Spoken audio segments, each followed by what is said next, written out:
Man, I am walking on some serious hallowed ground right here, at least for me. I mean, take a look at this strip of two-lane blacktop 4 miles south of Purdy, Missouri. I grew up right here. Every Friday night before a drag race, I was sitting in the back of a 57 Chevy between the wheel tubs, holding onto the roll bars, ground pounding, wheel hanging. Whew! Changed my life. Made me who I am today. And that car, it's sitting right here. I can't think of a better way to start our first show, fastest car in the county, than with this car right here. Welcome to Berry County.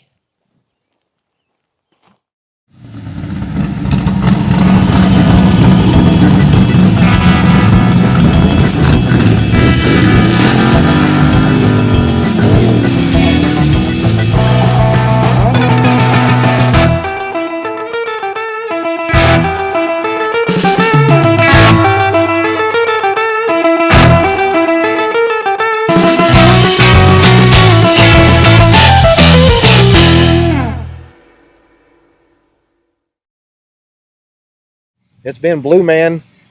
The guy I bought it off of, that was a nickname that his mom gave him because he would used to go out and wash it at night, and underneath the light, it made him look blue.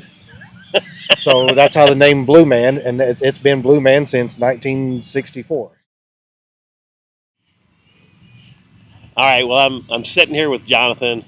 We got, if you're looking behind us, you're looking at the Cobra sitting back there, and right behind it is one iconic car. I mean, a car that ruined my life. My life was never the same after taking some rides in this car. And I've got the owner now, Jonathan. Jonathan, you've actually had the car for how long have you had it? I've had it 31 years.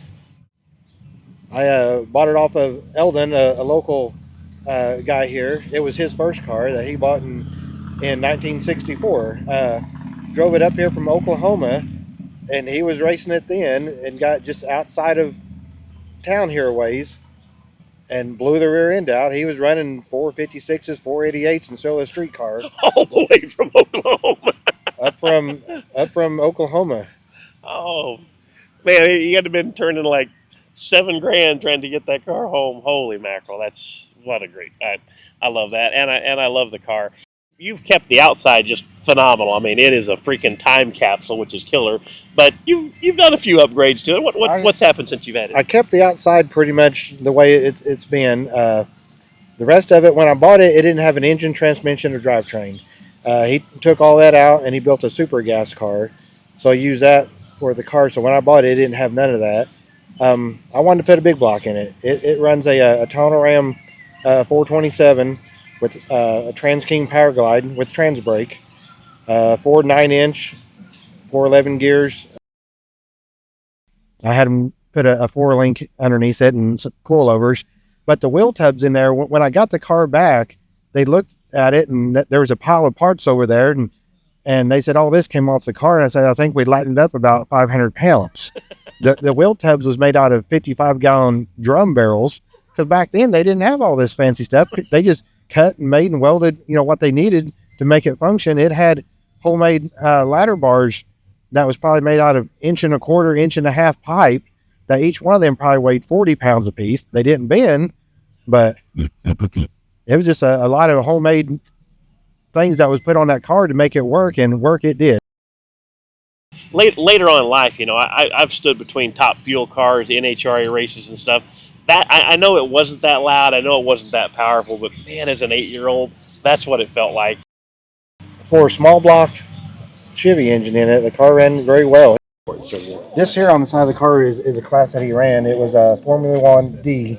D was the cubic inch size, and the weight what allowed him to get in that class. And then the hot rod automatic, it was a two. You had to have two 4-bell carburetors on it, but he ran in AHRA D hot rod automatic class in it. I think these are mailbox numbers.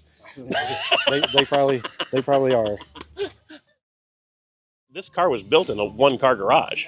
Yes. Here in town. I mean, literally a one-car garage.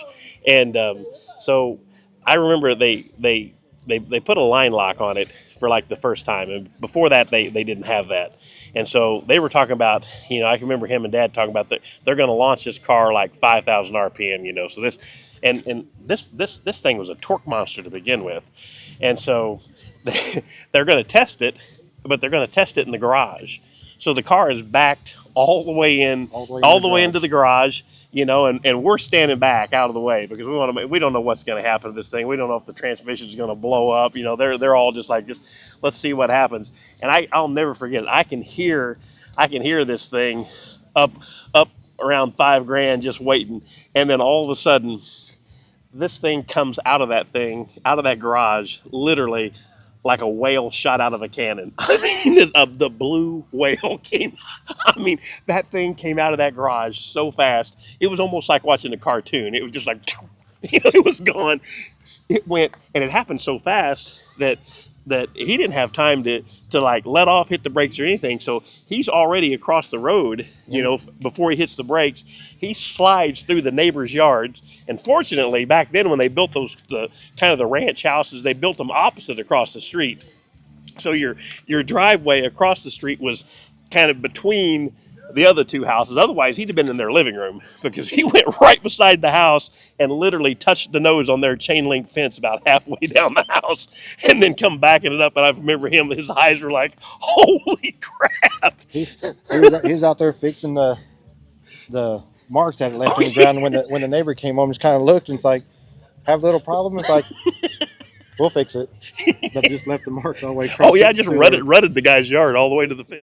We came down and visited with Eldon. You were there. You brought the car up, and Dad and him. I've got this great picture. I'll show it on here, but got this great picture. They were kind of joking around, and they said, "Let's, we'll show how we spent most of our days at the drag race." And they took their pose, and their pose was right here, pushing the car. Where all the paints wore off of the. Prior to him moving up here, his friend had a 70 Chevelle that he wrecked, so they cut the cowl hood off of that thing and grafted it on top of this 57. You can see underneath. Yeah, you can see a little bit on the top though. Yeah, it's starting to crack, but if you look underneath it, it doesn't look the prettiest, but you can tell that it's a steel hood that's been grafted back on, and just they didn't have aftermarket cowl hoods back in.